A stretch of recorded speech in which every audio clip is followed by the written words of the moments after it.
episodio de Voces del Calzado, conversamos con Antonio García Gómez de Hangar Export, una historia donde el diseño y la mano de obra leonesa cruzan fronteras y llegan a los pies de íconos internacionales. Talento hecho en León que camina por el mundo. ¡Acompáñanos! Amigos de Voces del Calzado, bienvenidos a un episodio más. En esta ocasión vamos a tener una plática muy interesante acerca de esas estrategias, de esas historias que hay detrás de las marcas que logran trascender fronteras y calzar incluso a íconos mundiales. El día de hoy se encuentra con nosotros Antonio García Gómez de Hangar Export. Gracias por estar con nosotros, Antonio. Gracias a ustedes. Bienvenido. Gracias, muchas gracias. Encantado de estar aquí. Es un gusto para mí poder platicar contigo y que hoy nos vayas pues empapando un poco de la historia, de tu historia particularmente, pero pues también de estas estrategias, ¿no? Hangar Export nace aquí en León. Hoy su diseño, su mano de obra han llegado a escenarios internacionales. ¿Cuál fue ese punto de quiebre en el que tomaron la decisión de que la empresa dejara de ser solamente para consumo nacional y que entonces pudiera llegar a otras latitudes? Fíjate que en el caso de nosotros no tuvimos ese punto de quiebre, nosotros nacimos exportando. A veces las oportunidades pasan una sola vez y tienes que saber verlas, y gracias a Dios en el caso de nuestra empresa nosotros empezamos haciendo cortes para calzado. Y es una historia bien interesante porque yo trabajaba como empleado en una tenería y en una feria un amigo de nosotros me preguntó que quién podía hacer cortes para calzado. Con esa sola pregunta realmente inicia mi negocio. Y empezamos a hacer cortes para calzado para las cárceles de Estados Unidos. Es decir, mis primeros clientes fueron los presidiarios de Estados Unidos. Un mercado interesante porque de broma decíamos, solamente usamos color negro, la calidad no es tan importante y el mercado está creciendo. Era una mala broma, pero así era. Entonces nacimos haciendo cortes por esa coyuntura, y estando ahí yo decido ofrecer mi servicio como fabricante de cortes. Y me toca la época, hace 35 años, donde las fábricas, las grandes marcas que hacían en países de primer mundo empiezan a importar los cortes para solamente ensamblar el calzado en su país. Porque todavía Made in México, Made in Estados Unidos, Made in Inglaterra era importante en ese momento. Entonces yo ofrezco mis servicios como fabricante de cortes, y mis primeros clientes fueron las cárceles de Estados Unidos, pero inmediatamente después mi primer cliente fue Tenis Converse, y yo empecé a hacerle a Tenis Converse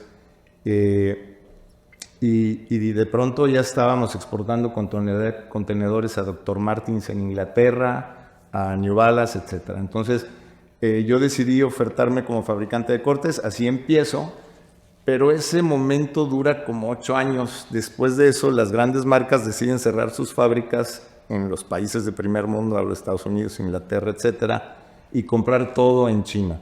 Y ahí es donde nosotros damos el paso a hacer zapatos completos. Okay.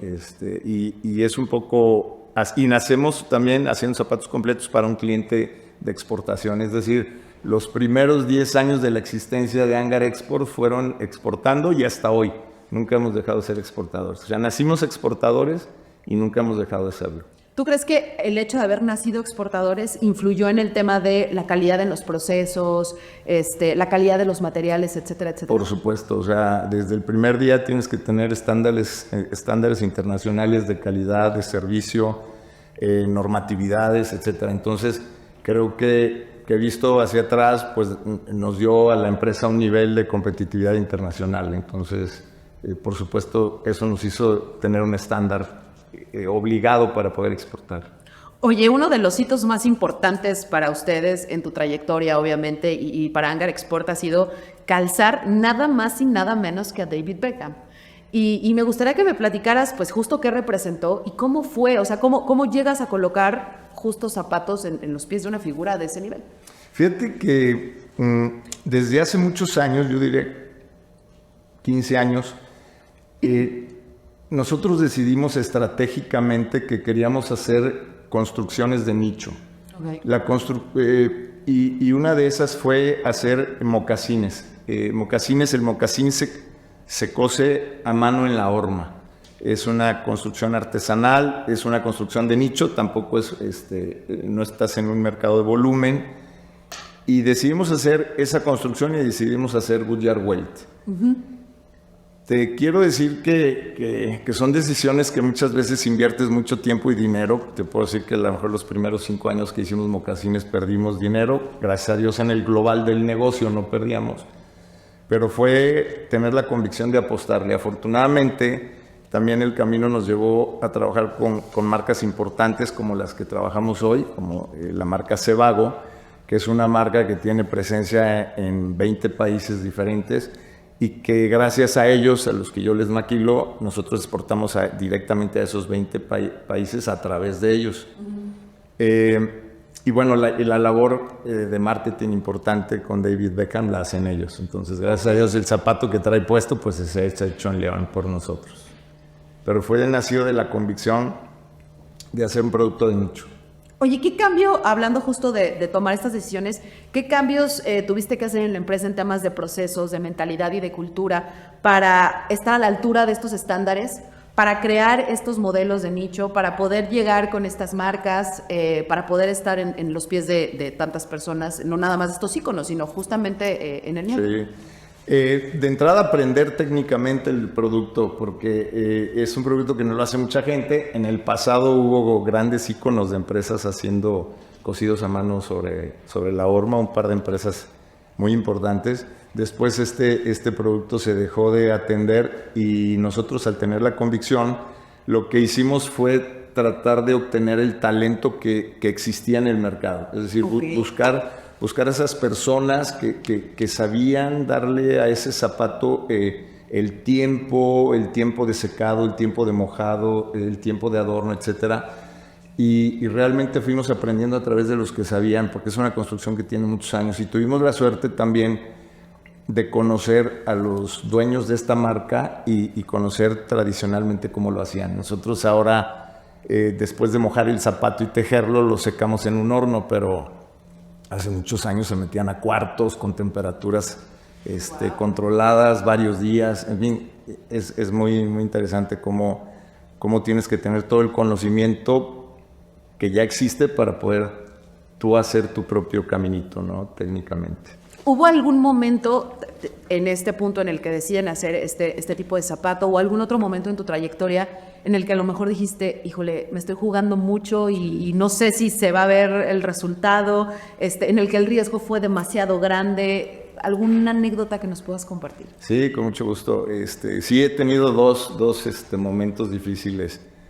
Por recordar uno de ellos, hace muchos años yo exportaba cortes a Canadá a una empresa que tenía 3 generaciones de existir. O sea, una marca importantísima, 3 generaciones.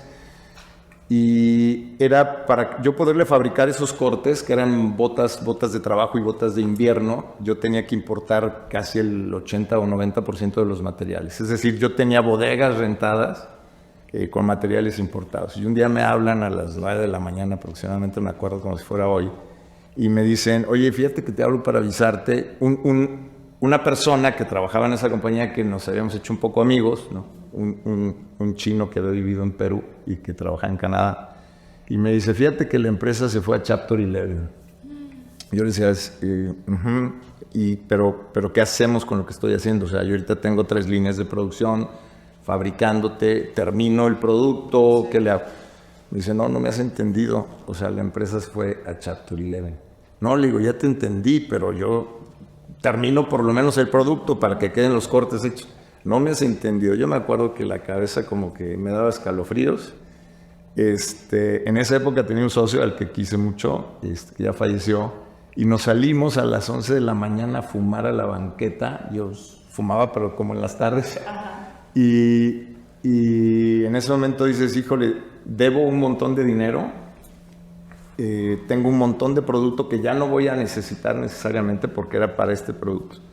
Y además especializado, ¿no? No es como que lo puedas colocar rápido en otro lugar. Es totalmente correcto. Y me acuerdo que yo llego en la noche y me pongo a platicar con mi esposa y ella me dice, oye, con lo que tienes, ¿puedes pagar lo que debes? Y dije, sí, yo creo que sí. Entonces, ¿qué es lo peor que te puede pasar? Pues no sé, cerrar, buscar empleo, tal. Si eso es lo peor, no está tan mal, ¿no? Vamos a echarle para adelante y tal. Y el solo hecho de sentir el apoyo de tu esposa en ese momento y haber hecho tu problema que lo sentías de un tamaño enorme, haberlo relativizado, pues te cambia el mundo y el otro día lo ves diferente y finalmente pues acabó como una anécdota de otras, ¿no? De otras parecidas. Pero qué importante, ¿no? El hecho de poder, a veces dentro de este mundo de los negocios que es tan voraz, tienes medidos los riesgos y de pronto el hecho de que alguien te ayude a tocar suelo y darte cuenta que no está todo perdido, al final te ayuda también a ver que tienes otros caminos. Qué interesante. ¿Qué es lo que no se ve detrás del éxito hablando de exportaciones? Yo creo que lo que no ves es el peso del compromiso. O sea, fíjate, curiosamente en esta planta de mocasines nosotros no tenemos inspector de calidad del cliente. Okay. Eso quiere decir que mandamos el producto a 18 o 20 países y nadie lo revisa más que nosotros. O sea, el cliente tiene la confianza en nosotros. Entonces, el peso del compromiso, el saber que cada par tiene que ir como tú acordaste que debe de ir, el que tiene que embarcarse cuando se tiene que embarcar y que en medio de esos compromisos tienes 20 problemas que resolver porque el mundo no es perfecto, que la piel te llegó de una manera, que tú tuviste en la planta un problema. Sí. Entonces, en medio de esos compromisos tienes que tomar un montón de decisiones y resolver cosas. Me acuerdo mucho que un amigo dice, tú tienes que llegar todos los días a fabricar zapato con el cuchillo entre los dientes, ¿no? Y es una manera de decir que tienes que llegar con mucha pasión a pues hacer que las cosas sucedan. ¿Qué mensaje le darías justo a los nuevos talentos o a los nuevos emprendedores de la industria? Porque creo que en la charla hemos hablado de retos, pero también en muchas ocasiones has mencionado el tema de la calidad, de la disciplina, ¿no? Del cumplir con los acuerdos, del talento de las personas en el oficio. Al final entender que sigue siendo un oficio en el que profundamente está este talento humano. ¿Tú qué consejo le darías a quienes hoy deciden empezar y quieren llegar justo a colocar su marca o su calzado en figuras de índole mundial o en países que tienen estos estándares tan altos?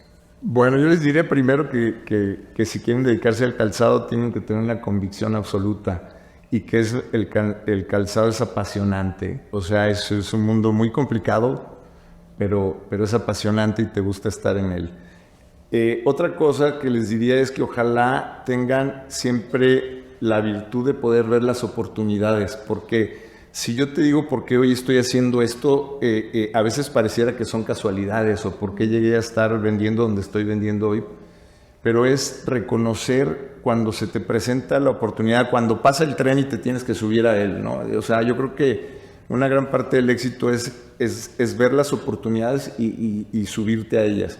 Y lo demás te puedo dar la receta que todo el mundo te daría es: no puedes tener éxito en una compañía si no estás totalmente convencido, comprometido, y tienes que ser muy inteligente para tomar decisiones. O sea, lo demás es como algo general en todas las industrias, pero creo que en el caso del calzado es como que decidir cuál es tu rumbo. El calzado es un mundo bien amplio, sí, y entonces tienes que decidir por dónde quieres hacer el tuyo para hacerte especial en algo. O sea, porque si no estás en el mundo de todos. O sea, yo cuando decidí que quería hacer algo de nicho, es porque yo no quería pelearme con gente que pensaba que podía ser mejor que yo en un zapato más común, más tradicional y donde el precio es tal vez el factor fundamental. Claro. Entonces yo no quería estar en ese mundo y escogí el mío diferente. Yo creo que cada quien cuando decide hacer el zapato, creo que identificar dónde te quieres distinguir y quieres ser el mejor es bien importante. Me parece un gran consejo y tengo otra pregunta que quiero hacerte. Con toda la experiencia que tienes en el tema de exportación y que has estado presente o que estás presente en diferentes países, que lo has estado desde un inicio a través de diferentes negocios, ¿cuál crees que sería el diferenciador del calzado mexicano? En un momento en el que es tan fácil encontrar calzado de X parte del mundo, ¿cuál crees que es la receta que puede hacer que el calzado mexicano, particularmente el calzado hecho en León, tenga ese diferenciador? Bueno, yo creo que nosotros somos competitivos en el zapato hecho de piel. En zapatos sintéticos creo que tenemos menos oportunidad, aunque aquí hay ejemplos de empresas exitosas en ese tema, pocas, pero hay buenas. Pero creo que nosotros podemos ser exitosos en el zapato hecho con piel y más elaborado, que pueda tener un valor agregado mayor, porque como costo país no somos baratos, nuestro costo país es caro y con las modificaciones y tal que va a haber en el futuro, pues vamos a ser un poco más caros. pero yo creo que tendríamos que buscar hacer un zapato con mayor valor agregado, y eso te lo da un zapato con materiales más ricos, más caros, con más valor y con construcciones más especializadas. Es un muy buen punto justo el que acabas de tocar, no perder la esencia, ¿no? De dónde venimos también. Antonio, muchísimas gracias, ha sido una gran charla, gracias por compartirnos un poco de tu trayectoria en este tema de exportación, de tu experiencia, y pues bueno, ha sido un placer tenerte con nosotros. Encantado de estar con ustedes. Muchísimas gracias a ustedes también que se quedaron en un episodio más de Voces del Calzado. Nos vemos pronto.